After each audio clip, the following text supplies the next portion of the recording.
Praise the Lord, hallelujah. मेरे प्रियो, परमेश्वर के वचन के द्वारा हम देखें कि ईश्वर आपसे और मुझसे कितना प्यार करता है। संत योहन का पहला पत्र अध्याय 4 वचन संख्या 10।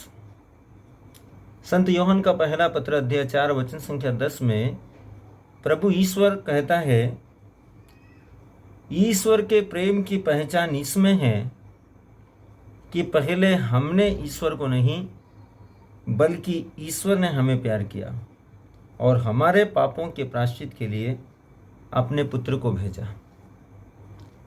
ये एकदम अद्भुत है। बाइबल में परमेश्वर आपको और मुझको, सारी सृष्टि को, संसार के सब लोगों को यह संदेश देता है, इस बारे में गवाही देता है कि परमेश्वर के प्रेम की पहचान करें तो वो पहचान किस बात से हम पहचान को आंक सकते हैं, उसका मूल्यांकन कर सकते हैं, उसका परीक्षण कर सकते हैं, आखिर उस बात का एविडेंस क्या है। और परमेश्वर का वचन पहला यूहन्ना अध्याय 4 वचन संख्या 10 के अनुसार बताता है, ईश्वर के प्रेम की पहचान इसमें है कि पहले हमने नहीं बल्कि ईश्वर ने हमें प्यार किया और हमारे पापों के प्रायश्चित के लिए अपने पुत्र को भेजा। जब हम पापी ही थे, जब हमको पता ही नहीं था कि हम पाप के मार्ग पे चल रहे हैं, हम अपने पाप के कारण सर्वनाश के गर्त में जाने वाले थे, हमारे पापों के कारण, हमारे पापों की भयावह परिस्थिति के कारण या भयानक स्थितियों के कारण हम अपने जीवन को, अपनी आत्मा को अनंत काल तक के लिए नष्ट कर रहे थे।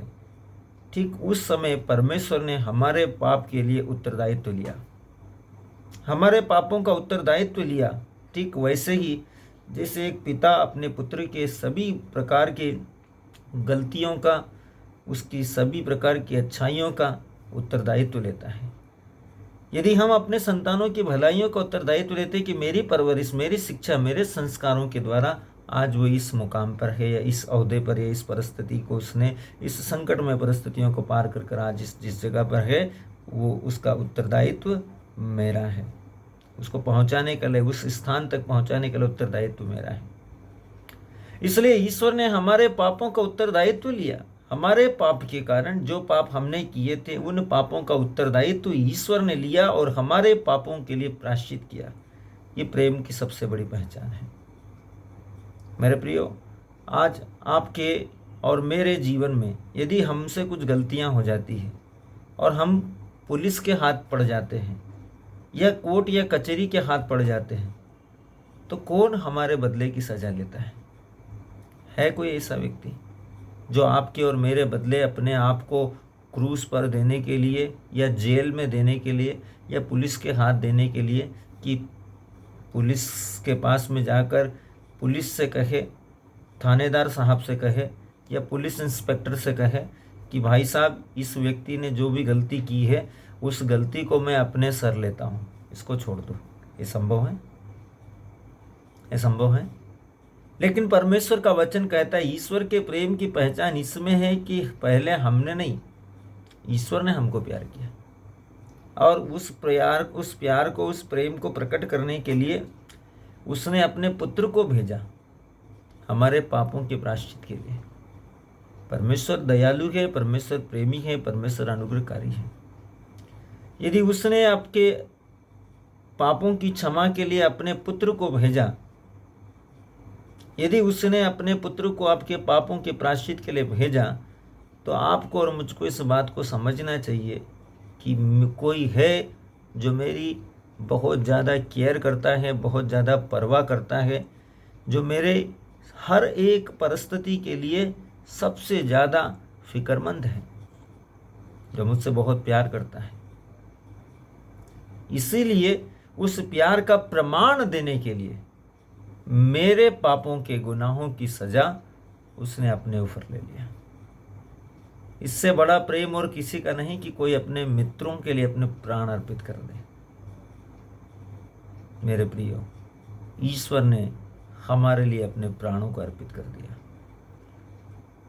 आप और मैं अच्छे से समझ सकते हैं। मित्र के लिए तो मित्र जान देते ही हैं, मित्र के लिए तो मित्र सब कुछ करते ही हैं, लेकिन हम तो ईश्वर से बिल्कुल पाप के कारण हमारा ईश्वर से छंद विच्छेद हो गए थे, हम अलग हो गए थे, विमुख हो गए थे। उसके बावजूद भी ईश्वर पिता ने, परमेश्वर पिता ने पुत्र परमेश्वर के द्वारा पवित्र आत्मा का शक्ति से हमारे पापों का उत्तरदायित्व लेते हुए मनुष्य बना, मनुष्य की देह को धारण किया, हमारे आपके और मेरे समान शरीर के अंदर वो आया और इस शरीर में मनुष्य के रूप में उसने जीवन व्यतीत किया और निश्चित समय पर आपके और मेरे पापों के लिए अपने आप को क्रूस के ऊपर, एक श्रापित मृत्यु के ऊपर अपने आप को निछावर कर दिया और वो खुद श्रापित बना, ताकि उसकी पवित्रता और निष्कलंकता से हमारे जीवन को, हमारे कर्मों के सब दाग धब्बों को अपने पवित्र लहू से धो सके। इस दुनिया के अंदर यदि किसी का पापों की क्षमा यदि किसी चीज से हो सकती थी तो वो एक ऐसे निर्दोष और निष्कलंक बलि के द्वारा ही हो सकती थी जिसने कभी कोई पाप नहीं किया। और ऐसा इस दुनिया में परमेश्वर ने किसी को नहीं पाया, किसी को। कोई धर्मात्मा नहीं था, कोई संत नहीं था, कोई पैगंबर नहीं था, कोई नबी नहीं था, कोई महात्मा नहीं था, कोई साधु सन्यासी पीर पैगंबर पंडित मौलवी नहीं था जिसके निष्कलंक लहू के द्वारा हमारे पापों के लिए प्रायश्चित किया जाए। इसलिए ईश्वर ने चाहा कि ईसा मसीह हमारे पाप के लिए प्रायश्चित करे और हम विश्वास के द्वारा उसका फल प्राप्त करें।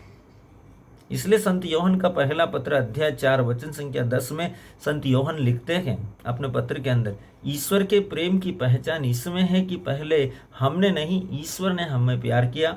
उस प्रेम को प्रकट करने के लिए उसने अपने पुत्र को भेजा ताकि ईश्वर का पुत्र हमारे पापों के लिए प्रायश्चित करे। मेरे प्रियो, प्रभु यीशु मसीह की ओर देखें। आज भी उसका प्रेम आपको बुला रहा है, आह्वान कर रहा है, थके मांदे और बोझ से लदे हुए तुम सब मेरे पास आओ, मैं तुम्हें विश्राम दूंगा, मैं तुम्हें शांति दूंगा, मैं तुम्हें दिलासा दूंगा। प्रभु यीशु कहता है, मेरा बोझ हल्का है और मेरा जुआ सहज है। आप और मैं परमेश्वर के सिद्धांतों के अनुसार जिंदगी जी सकते हैं पवित्रता के साथ। आइए हम प्रभु के पास चले ताकि ईश्वर की आशीष हम सबको मिले। सबको ढेर सारी शुभकामनाएं और परमेश्वर पिता के हाथों में मैं आपको सौंपता हूं, ताकि आप अपने दिल से, अपनी आत्मा से इस वीडियो क्लिपिंग के द्वारा ईश्वर से प्रार्थना करने में परमेश्वर आपको सहायता दे, आपको आशीष दे। आमीन।